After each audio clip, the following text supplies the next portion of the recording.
In our first two episodes, I tried to lay some groundwork as to the nature of understanding community in the broadest sense, and that God has created people to live with one another. We live in community with the people around us, with community with God. Now, granted, yes, some of that community lives in quite a bit of tension and often rebellion, but generally speaking, God has created people to be communal beings. This gets even more specific when we talk about the nature of the people of God. Of course, in the Old Testament, we see the nation of Israel marked out as a community, as a nation that is set apart for God and His purposes. In the New Testament, with the coming of Christ, suddenly people relate to God in a more perfect and more fulfilled way. In that, because of the death and resurrection of Jesus, those who have faith in Jesus are brought into community with the triune God on account of Christ. So that creates then what we call the church, the people of God of all nations, languages, all cultures that are gathered together with the commonality that we are united to Jesus. So the question that would come up to us then is, what is it that marks out the church? What is it that defines the people of God? Jesus tells us very clearly in John chapter 13, verses 34 and 35. And just to help us out, I'm going to actually pick up a little context and read John chapter 13, verses 31 through 35. It says, "When he had gone out," that's Judas, Jesus said, "Now is the Son of Man glorified, and God is glorified in him. And if God is glorified in him, God will also glorify him in himself, and glorify him at once. Little children, yet a little while, and I am with you. You will seek me, and just as I said to the Jews, so now I also say to you, where I am going, you cannot come. A new commandment I give to you, that you love one another. Just as I have loved you, you also are to love one another.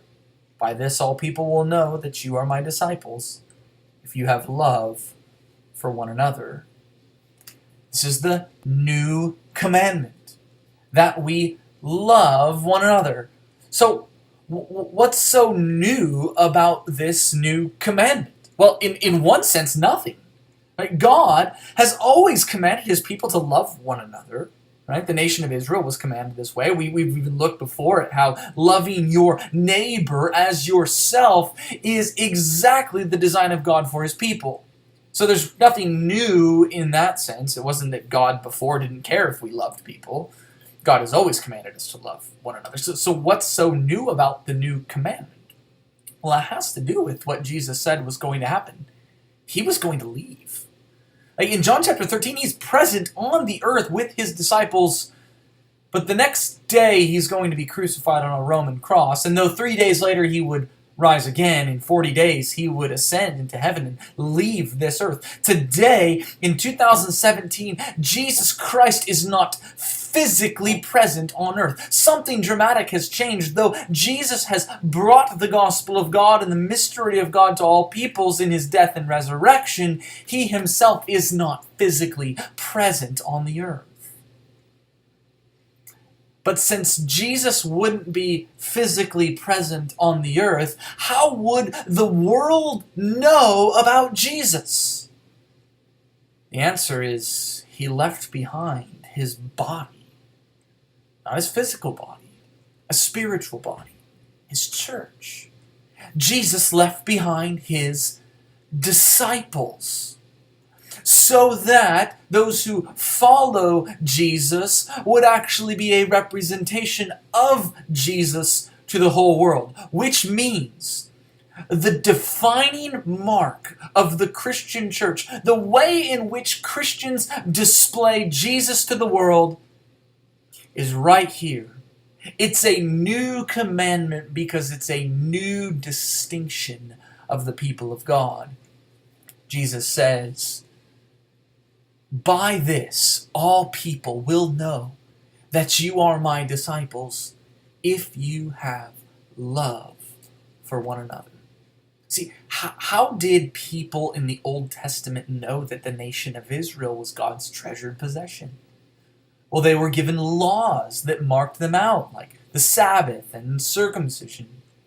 Furthermore, they were given a distinct land, the land of Canaan, the nation of Israel, where they would rule from, where the temple would be built, so that the nations around could look at Israel and know who God was. Things have changed. With Christ, now the way that the world knows who the people of God are and where God may be found is by looking at the church in how we love one another. It's a big responsibility. That means that the definitive command for Christians is that we love one another. This same Apostle John, who was sitting there that night when Jesus told them this new commandment, would later write in his letters, 1 John chapter 3 verse 11 says, "For this is the message that you have heard from the beginning, that we should love one another." You know what sermon John preached to his people? Love one another. He again says in verse 23 of 1 John chapter 3, "This is his commandment, that we believe in the name of his Son Jesus Christ and love one another, just as he has commanded us." So Christians, what exactly does it mean to be a Christian? It means to believe in Jesus. And as he has loved us, we are to love one another.